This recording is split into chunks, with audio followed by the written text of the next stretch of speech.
नमस्कार, DD news पर इस खास पेशकश में आपका स्वागत है। हमारे साथ हैं एक बहुत ही खास मेहमान जो केंद्र में मंत्री हैं, जिनके पास पूर्वोत्तर क्षेत्र विकास मामलों का मंत्रालय है, इसके साथ ही department of space, atomic energy और कई अहम मंत्रालय हैं। वो जम्मू कश्मीर के मामले में इंसाइक्लोपीडिया है। जी हाँ, आइए स्वागत करते हैं डॉक्टर जितेंद्र सिंह का, जो प्रधानमंत्री कार्यालय में राज्य मंत्री हैं। डॉक्टर साहब, आपका बहुत बहुत स्वागत है। जम्मू कश्मीर की अगर बात की जाए तो पिछले 3 दशकों से वहां आतंकवाद का दौर हम देख रहे हैं, लेकिन एक निर्णायक कार्रवाई पिछले कई महीनों से हम देख रहे हैं। तो क्या माना जाए, एक राजनीतिक इच्छा शक्ति राज्य में दिखाई दे रही है इस वक्त? नहीं, निश्चय ही, जैसे आपने बिल्कुल ठीक कहा और स्वयं ही आपने प्रश्न का उत्तर भी दे दिया कि पिछले कुछ सप्ताह से और कुछ महीने से जिस प्रकार की कार्रवाई जम्मू कश्मीर में देखने को मिल रही है, सीमा के पार से जो शरारत हो रही थी उसके बदले में भी, और सीमा के भीतर विशेषकर कश्मीर घाटी में भी इस प्रकार की निर्णायक कार्रवाई कई वर्षों से देखने को नहीं मिली। और इस बात की तस्दीक वहां पर रहने वाले लोग भी करते हैं, सीमावर्ती क्षेत्र में रहने वाले लोग भी करते हैं, जम्मू कश्मीर के निवासी भी करते हैं। और दूसरी बात, जैसे आपने ठीक कहा कि इच्छा शक्ति की आवश्यकता थी, वरना कोई कारण नहीं था कि इस प्रकार की कार्रवाई पहले ना की जा सकती। और हमें विश्वास है कि इस कार्रवाई के चलते और इसी प्रकार अलगाववादियों पर, उनके समर्थकों पर, आतंकवादियों पर और आतंकवादियों का समर्थन करने वालों पर भी जिस तरह से कड़ी कार्रवाई हो रही है, वो काफी अधिक प्रेशर में है। और जिस प्रकार के हवाला के साथ संबंधित विषयों का भी कार्रवाई भी हो रही है, उसकी जांच भी हो रही है, मुझे विश्वास है थोड़े ही समय में वहां पर पूरे का पूरा दृश्य परिवर्तित हो जाएगा। 7 जो हुर्रियत नेता हैं वो एनआईए के शिकंजे में हैं, 30 और लोगों से पूछताछ हो रही है। इसके साथ ही पहली बार ऐसा नजर आ रहा है कि शब्बीर शाह हिरासत में हैं और 200-300 करोड़ के मालिक हैं हुर्रियत के नेता। ये तमाम चीजें सामने आ रही हैं, तमाम सबूत भी मिले हैं छापों के दौरान। तो क्या लगता है कि एक निर्णायक दौर में है टेरर फंडिंग के खिलाफ जो कार्रवाई है, आतंक के खिलाफ जो कार्रवाई? देखिए, मैं सदा से ये कहता रहा हूं और उस समय भी कहता था कई वर्षों से, जब बहुत से साथी ये बात कहने में संकोच करते थे कि कश्मीर के लोगों को ठगा गया है उन्हीं के नेताओं के द्वारा। ये जो स्वतंत्र संग्राम का एक ढोंग वहां रचा गया, ये कुछ एक लोगों ने अपने स्वार्थ के लिए रचा। इतिहास में, बल्कि विश्व के इतिहास में कहीं इस प्रकार के स्वतंत्रता संग्राम का उदाहरण नहीं मिलता। भले ही वो महात्मा गांधी का है, भले ही वो मार्टिन लूथर किंग का है, भले ही वो नेल्सन मंडेला का है, भले ही वो गुरु गोविंद सिंह का है, कि जहां आप पड़ोसी के बच्चे को कहिए कि तू आजादी के नाम पर पत्थर थाम ले, बंदूक थाम ले और अपने प्राणों की आहुति दे दे, और अपने बच्चे को आप पहले से सुरक्षित बसा दें दिल्ली, मुंबई या विदेश में। तो मैंने तो ये वहां पर भी बात कही, कई बार कही, बेबाक कही कि अब समय आ गया है कि युवा ये प्रश्न करना सीखें जब उनके हाथ में कोई बंदूक थमाने की कोशिश करे या प्रयास करे, कि क्या जो उनके हाथ में बंदूक थमा रहा है उसने अपने बच्चे को भी आतंकवादी बनाया है क्या? यदि वाकई इस स्वतंत्रता संग्राम में उस प्रकार की पावनता है तो फिर गुरु गोविंद सिंह का उदाहरण हमारे सामने है। उन्होंने सबसे पहले अपने बच्चों की कुर्बानी दी थी। तो मुझे लगता है कि आज वेल इन्फॉर्म्ड वर्ल्ड है, 60-65% से अधिक जनसंख्या युवाओं की है, ग्लोबली कनेक्टेड है, उन्हें बाहर की दुनिया का पता चल रहा है और ये भी समझ में आ रहा है कि प्रधानमंत्री श्री नरेंद्र मोदी के नेतृत्व में समूचा भारत एक विकास की तीव्र गति की यात्रा पर निकल चला है और युवाओं के लिए अद्भुत नए अवसर उपलब्ध है और वो अपने आप को वंचित नहीं रखना चाहते। देखिए, आंकड़े इस बात का प्रमाण देते हैं। इसी वर्ष आईआईटी जेईई के इम्तिहान को लेकर के लगभग 40 बच्चे वहां से क्वालिफाई हुए, जिनमें से 9 आईआईटी में आए, कश्मीर घाटी में आतंकवाद से प्रभावित जिलों में। और पिछले कई वर्षों से हर बार सिविल सर्विसेज में टॉपर्स आ रहे हैं। पिछली बार वहां 2nd टॉपर था आईएएस का, इस बार 10th टॉपर है।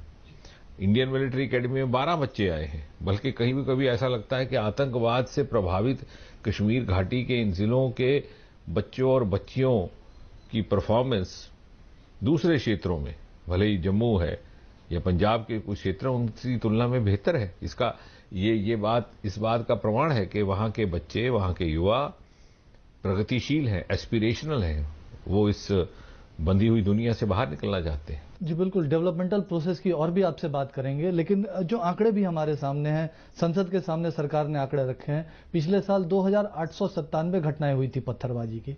इस साल जुलाई तक सिर्फ 583 घटनाएं हुई हैं।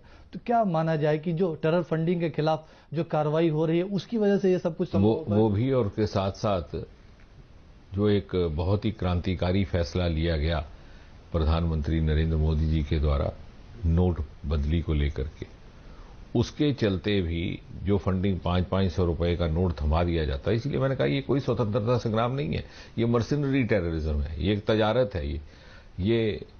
ये मार्केट में पैसा लगा करके टेररिज्म मैन्युफैक्चर करने की एक इंडस्ट्री वहां बन चुकी थी। तो 500 रुपए का नोट थमा करके जिस प्रकार के बच्चों को भेजा जाता था कि पत्थर मार के आओ, तो उनके लिए भी एक एक्स्ट्रा इनकम का साधन बन जाता था। नोट बदली के बाद वो सिलसिला बंद हो गया। और फिर आपके ध्यान में होगा कि कुछ एक के बाद एक ऐसी घटनाएं हुई जहां बैंक लूटे गए। तो आतंकवादी हताश थे, जब पिछले नोट काम नहीं कर रहे थे, नए नोट उनके पास थे नहीं, तो बैंक लूटने लगे। तो कहने का तात्पर्य ये कि सारी बातों ने कुल मिलाकर के उनके ऊपर काफी हद तक अंकुश लगाया है। लेकिन ये जो व्हाट्सएप के जरिए सब कुछ चल रहा है, विदेशों से चल रहा है, हमारी पश्चिमी सीमा से चल रहा है, उन तमाम चीजों को कैसे रोकेंगे? आप ठीक कह रहे हैं। सोशल मीडिया को लेकर के मुझे लगता है कि और ज्यादा सक्रिय होने की आवश्यकता है, क्योंकि वहां पर सोशल मीडिया को लेकर के एक इंस्टीट्यूशनलाइज्ड मैकेनिज्म है, परंतु धीरे धीरे अब उसका भी समाधान ढूंढा जा रहा है, उसका भी जवाब ढूंढा जा रहा है।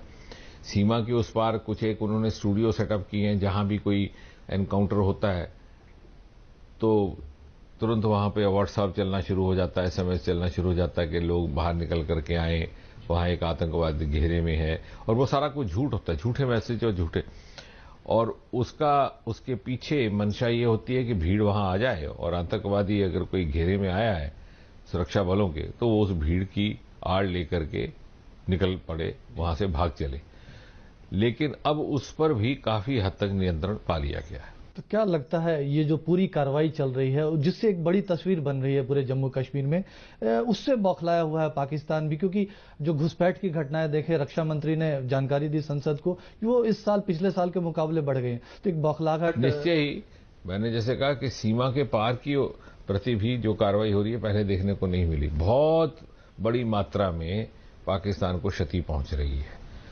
सब बातों का उल्लेख सार्वजनिक तौर पर नहीं किया जाता, क्योंकि इसमें संवेदनशील विषय हैं, सुरक्षा संबंधित विषय हैं, इसमें कुछ बंदिश होती है। परंतु अभी कल ही रक्षा मंत्री जी ने संसद में स्वयं सबको आश्वस्त किया कि बड़ी भारी मात्रा में क्षति पहुंच रही है पाकिस्तान को भी, और इसलिए उनके ऊपर भी मजबूरी है कि वो अपने आप पर अंकुश लगाए। और खासतौर पे अगर बात की जाए, जो घुसपैठ की कोशिशें हो रही है वो तो है ही, लेकिन जो सीज फायर वायलेशन लगातार हो रहा है, और जो सीमावर्ती इलाके में जो सिविलियंस है उनको टारगेट किया जा रहा है, किस तरह से देखते हैं इस पूरी बौखलाहट को? निश्चय ही बौखलाहट तो है ही है, परंतु वर्तमान सरकार ने जिस प्रकार की स्वतंत्रता दे रखी है सुरक्षा बलों को कि प्रोफेशनल ढंग से काम करिए, आपने पहली गोली नहीं चलानी है, क्योंकि भारत कभी आक्रामक मोड में नहीं रहा, लेकिन यदि वहां से कोई शरारत होती है तो आपको स्वतंत्रता है कि आप किस प्रकार की कार्रवाई उचित समझते हैं प्रोफेशनल ढंग से। इसके चलते सुरक्षा बलों का भी मनोबल बड़े ऊंचे स्तर का है और वो पर्याप्त कार्रवाई करने में सफल है। डॉक्टर साहब, हम बात कर रहे थे लगातार जो आतंकवाद के खिलाफ जम्मू कश्मीर में कार्रवाई चल रही है, अगर पूरी स्थिति देखें, बड़ी तस्वीर किस तरह की बन के आ रही है? क्योंकि अभी हमने देखा आतंक का जो पर्याय बना हुआ था अबू दुजाना, उसको ढेर किया है सुरक्षा एजेंसियों ने। इससे पहले भी कई टॉप कमांडर्स को सुरक्षा एजेंसियों ने मार गिराया है। करीब 120 आतंकवादियों को इस साल अब तक मार गिराया गया है। किस तरह की बड़ी तस्वीर बन रही है? मैं समझता हूं कि ये मिलिटेंसी का लास्ट फेज है। जिस प्रकार से पंजाब में एक दौर था कि जब आतंकवाद अपनी चरम सीमा पर था, रात को रेलगाड़ियां भी चलनी बंद हो गई थी वहां पर, इतनी हद तक वहां पर परिस्थितियां गंभीर हो चुकी थी। उस प्रकार की तो स्थिति कश्मीर में नहीं हुई अभी, लेकिन ये जाते जाते बुझते हुए दिए की टिमटिमाती लौ है, और मुझे विश्वास है कि बहुत जल्द, और इसका एक मुख्य कारण ये भी रहेगा कि कश्मीर की आम जनता अब चाहती है कि इस बरसों से चले आ रहे इस दौर का अंत हो कहीं ना कहीं। हमने आपसे बात की थी 2-3 महीने पहले, तो आपने कहा था कि आपको अगले कुछ हफ्तों में असर दिखाई देना शुरू हो जाएगा, और वो असर दिख भी रहा है ग्राउंड पर।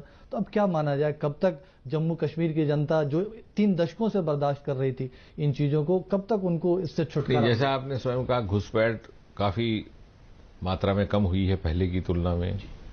आतंकवादियों के विषय में कहा जा सकता है कि militants are on the run, काफी क्षति पहुंच रही है, काफी संख्या में उनकी मारधाड़ पकड़धड़ भी हो रही है, और लोगों से जिस प्रकार के सहयोग की उनको अपेक्षा थी या थोड़ा बहुत शायद मिलता भी था पहले, अब वो नहीं मिल रहा। अब ये अलगाववादियों का जिनका आपने उल्लेख किया, जिनके ऊपर कुछ मुकदमे भी चले हैं, इंक्वायरियां भी स्थापित की गई हैं, इन्होंने बार बार थक गए ये हड़ताल का आह्वान करते हुए, परंतु वहां पर जीवन सामान्य रहा जी। और मुझे लगता है कि इस बात का भी काफी देर से इंतजार था कि ये इनको बेनकाब किया जाए। जो इन्होंने बिना कोई चुनाव लड़े हुए एक भ्रम सा फैला दिया था कि हम कश्मीर के प्रतिनिधि हैं, कश्मीर के आम जनता, आम आवाम की आवाज है, तो वो भ्रम भी अब जाता रहा है। लेकिन खास तौर पे जो पूरा पाकिस्तानी कनेक्शन है, पाकिस्तान में सत्ता बदली है, आर्मी का लगातार असर बढ़ रहा है, तो कितनी बड़ी ये चुनौती है, सीमा पर कितनी बड़ी चुनौती है? नहीं, देखिए, पाकिस्तान में सरकार कोई भी हो, स्वाभाविक रहेगा वो भारत का विरोध करेगी, क्योंकि पाकिस्तान में सरकार कोई भी हो, अपने आप को सत्ता में बनाए रखने के लिए उनकी विवशता है कि वो नई दिल्ली का विरोध करें, वो कश्मीर का नाम अलापते रहें। उसके अतिरिक्त वहां ये भी मजबूरी है कि मल्टीपल सेंटर्स ऑफ पावर हैं, जो बज़ाहिर तौर पर निर्वाचित सरकार है उसके पास उस तरह के अधिकार नहीं है जैसे कि निर्वाचित सरकार में होने चाहिए। वो पावर सेंटर कहीं और है, भले ही वो आर्मी के पास है या सेना के पास है, और इसलिए उनकी ये मजबूरी है कि वो पाकिस्तान हमेशा भारत और कश्मीर का राग अलापता रहेगा। और जैसे पिछले दिनों में अब देखा आपने, वहां सत्ता परिवर्तन हुआ है, तो जब अस्थिरता की स्थिति आती है तो वहां एक वन अपमैनशिप शुरू हो जाती है डोमेस्टिकली। उस डोमेस्टिक वन अपमैनशिप का भी कभी कभी ये फॉल आउट होता है कि उसका प्रभाव कश्मीर पर पड़ता है। जी बिल्कुल। और साथ ही साथ अगर पूरी स्थिति को देखें, बड़ी तस्वीर को देखें, तो कितनी बड़ी भूमिका है जो एक पूरा कोऑर्डिनेशन है सुरक्षा एजेंसियों के बीच, सेना, अर्धसैनिक बल, जम्मू कश्मीर पुलिस खास तौर पे, कहीं ना कहीं क्योंकि जो कार्रवाई हुई है ह्यूमन इंटेलिजेंस काफी उसमें काम आया है। तो किस तरह से देखते हैं इस पूरे कोऑर्डिनेशन को?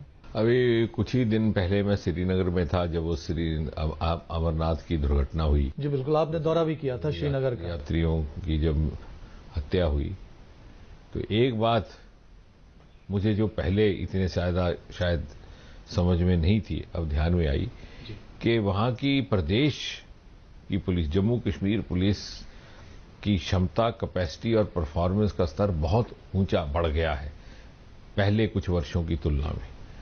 पहले एक समय था, अभी भी है, कि जो स्टेट लेवल की पुलिस फोर्स है उसको बड़ी गंभीरता से नहीं देखा जाता। कोई भी बात हो तो सीआरपी की बात होती है या अन्य केंद्रीय सुरक्षा बलों की बात होती है, लेकिन मैंने पहली बार वहां पर महसूस किया और दूसरे लोगों से भी सुनने को मिला कि जम्मू कश्मीर की पुलिस बाकायदा कंधे से कंधा मिला करके केंद्रीय सुरक्षा बलों के साथ उतनी ही भूमिका निभा रही है जितने अन्य दल। और जैसे आपने ये किया कि इंटेलिजेंस गैदरिंग और ये सिविलियन और सिवीज में या सिविलियन ड्रेस में जाकर के आतंकवादियों का पता लगाना, उनके ठिकाने का, ये कार्य भी जम्मू कश्मीर पुलिस के माध्यम से भी हो रहा है। लेकिन खास तौर पे अगर बात की जाए तो जो पॉलिटिकल लीडर्स हैं, पॉलिटिकल एस्टैब्लिशमेंट्स हैं जम्मू कश्मीर में, वो कई बार विवादास्पद बयान देते रहते हैं। तो आपको लगता है कि उससे असर पड़ता है, उससे बचना चाहिए, क्योंकि जो मेन स्ट्रीम पार्टीज है कम से कम वो तो इन चीजों को बढ़ावा ना दे? देखिए, निश्चय ही, और ये कश्मीर की राजनीति में काफी सालों से, बल्कि पिछली 3 पीढ़ियों से कम एक चलन रहा, एक फैशन बन गया कि जब आप सत्ता में हैं तो आप भारत की सौगंध खाएं, जब सत्ता से बाहर हो जाए तो आप कश्मीर के अस्तित्व पर और उसका भारतवर्ष के साथ संबंध को लेकर के प्रश्न चिन्ह लगाएं, फिर तीसरे दिन वापस आपको सत्ता में बैठाएं तो फिर आप भारत को की भी सौगंध खाएं और कश्मीर को भारत का अभिन्न अंग भी, अटूट अंग भी बताना शुरू कर दें। और ये दोहरी तेहरी राजनीति, क्योंकि कहा जाता था कि श्रीनगर में एक बयान देना, जम्मू में दूसरा और तीसरा दिल्ली में, ये निभ गई कई साल। 2 पीढ़ियों ने इसमें अपना उल्लू सीधा कर लिया। परंतु आज रियल टाइम रिपोर्टिंग का जमाना है। अब जो बात आपके माध्यम से आती है दूरदर्शन से, जो श्रीनगर में बात कही जाती है तुरंत सारे देश में देखी जाती है। तो किसी भी राजनेता को या राजनीतिक को, चाहे वो कितना भी चतुर हो, आपके कारण वो अवसर नहीं मिलता, मौका नहीं मिलता कि वो अपना बयान बदल के दूसरी जगह दे सके। और इसलिए अब राजनीतिज्ञों को भी ये बात समझ आई है और वो एक्सपोज भी होने लगे हैं। लेकिन निश्चय ही ये जो मौका परस्ती या अवसरवादिता की राजनीति है, इसने कश्मीर को बहुत अधिक क्षति पहुंचाई है। जी बिल्कुल। और अब बात भी कर रहे हैं कि युवाओं को अब सब कुछ समझ में आने लगा है, तो आपको क्या लगता है अब युवा कश्मीर का इतना जागरूक है, जो ये तमाम राजनीतिक परिस्थिति है, जो एक प्रायोजित आतंकवाद है, उन तमाम चीजों को समझ रहा है? निश्चय ही, जैसा मैंने भी कुछ क्षण पहले कहा कि ये 28-29 बच्चों का उत्तीर्ण होना IIT JEE एग्जाम में, पिछले कई वर्षों से टॉपर सिविल सर्विसेज में आना, और तमाम भर्तियों अभियान में जो भर्तियां चल रही है उसमें भीड़ दिख रही है। भर्तियों में अगर 60 पद की भर्ती है तो 60,000 युवाओं का बाहर निकल आना, भले ही जितना भी आतंकवाद हो, भले ही जितना भय खौफ हो, ये इस बात का संकेत है कि अब युवा निकल पड़ा है अपने विकास यात्रा पर, अपने भविष्य की तलाश में, और वो इस झांसे में आने वाला नहीं है। और बिल्कुल, और वो अलगाववादी जो हड़ताल का आह्वान करते हैं, अब उसको भी समर्थन नहीं मिल रहा है। निश्चय निश्चय। डॉक्टर साहब, एक बात और आपसे जानना चाह रहे थे। पूरी बड़ी तस्वीर एक उभर के आ रही है, आप ये बता रहे हैं जम्मू कश्मीर में 250 से ज्यादा उन आतंकवादियों की पहचान की गई है जो राज्य में अशांति फैला रहे हैं। तो आपको लगता है कि जो एक अभियान लगातार चल रहा है उसको एक मुकाम तक पहुंचाने में सफल होंगे सुरक्षा एजेंसियां, और केंद्र और राज्य का जो एक तालमेल के साथ जो काम हो रहा है वो और आगे बढ़ेगा? आप इस तरह का आश्वासन दे सकते हैं? निश्चय ही, ये अभियान जो आतंकवाद के खिलाफ है, मैं कह सकता हूं कि एक निर्णायक मोड़ पर लगभग पहुंच चुका है। उसमें कुछ विदेशी आतंकवादी भी हैं, वो पेड मर्सनरी आतंकवादी, कुछ एक गुमराह शुदा वहां के बच्चे बेरोजगार थे, उनको बहकाया गया, वो भी अब वास्तविकता क्या है, हकीकत क्या है समझने लग गए हैं। और मैं तो ये कहूंगा कि कुल मिलाकर के चूंकि समाज की मनस्थिति बदली है, सिविल सोसाइटी, और इसलिए परिस्थितियां बहुत जल्द सामान्य हो जाएंगी। कश्मीर को लेकर प्रधानमंत्री नरेंद्र मोदी लगातार ये बात कहते रहे, जमहूरियत, इंसानियत, कश्मीरियत की बात, और उसके साथ ही साथ विकास एक जरिया हो सकता है कश्मीर की पूरी स्थिति सुधारने के लिए। 80,000 करोड़ रुपए का विशेष पैकेज भी आपने दिया था। कितना उस पर काम हो रहा है, कितना तेजी से उस पर काम आगे बढ़ा है? नहीं, निश्चय ही काम उससे आगे बढ़ा भी है, और विकास के कार्य बावजूद आतंकवाद के, बावजूद प्रतिकूल परिस्थितियों के रुके नहीं है। कहीं ना कहीं गति कम पड़ सकती है, परंतु विकास की यात्रा निरंतर जारी है। खासतौर पर हमने आपका 3 साल का एक बुकलेट भी देखा था। आपकी कॉन्स्टिट्यूंसी भी है जम्मू कश्मीर में, तो कई अहम चीजें, पासपोर्ट केंद्र हो या फिर प्राइवेट स्कूल से छात्र सरकारी स्कूलों की तरफ बढ़ रहे हैं, तो किस तरह से ये पूरी विकास की गतिविधि चल रही है? निश्चय आपने एक बड़ी दिलचस्प बात की कि ये जो प्रयोग हमने अपने चुनावी क्षेत्र में किए, उधमपुर, कठुआ, डोडा में, अद्भुत प्रयोग और ऐसे ऐसे विकास कार्य। अब देखिए, उत्तर भारत का पहला बायोटेक पार्क उस क्षेत्र में बन रहा है लखनऊ के बाद। उसी प्रकार पहला केबल सपोर्टेड ब्रिज, जिस प्रकार के मुंबई में उत्तर भारत का अटल सेतु के नाम से, क्योंकि हमने अटल बिहारी वाजपेयी जी के जन्मदिन के उपलक्ष्य पर उसका लोकार्पण करवाया था तत्कालीन रक्षा मंत्री श्री मनोहर पर्रिकर जी के द्वारा।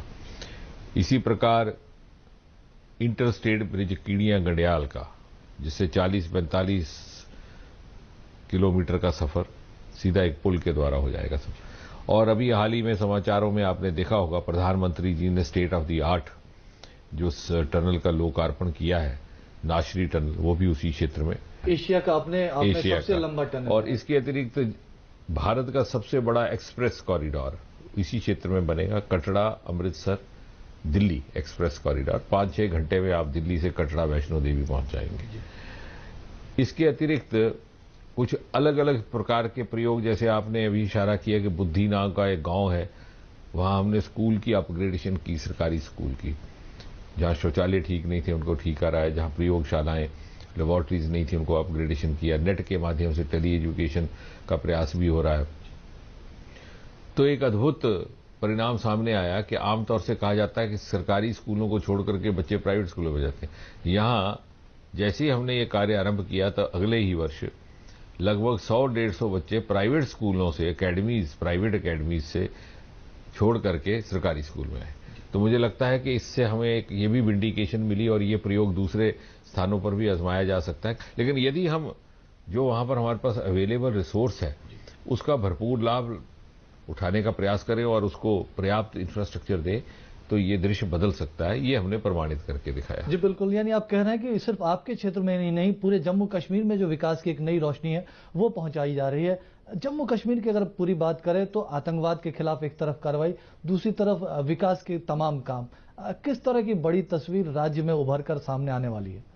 मुझे लगता है कि आने वाले समय में चूंकि भारत के अन्य प्रदेशों की तरह जम्मू कश्मीर में भी भविष्य का रोड मैप कैसा हो ये युवा तय करेगा। 60-65% से अधिक 40 वर्ष से कम अवस्था की जनसंख्या है। ये एस्पिरेशनल यूथ है।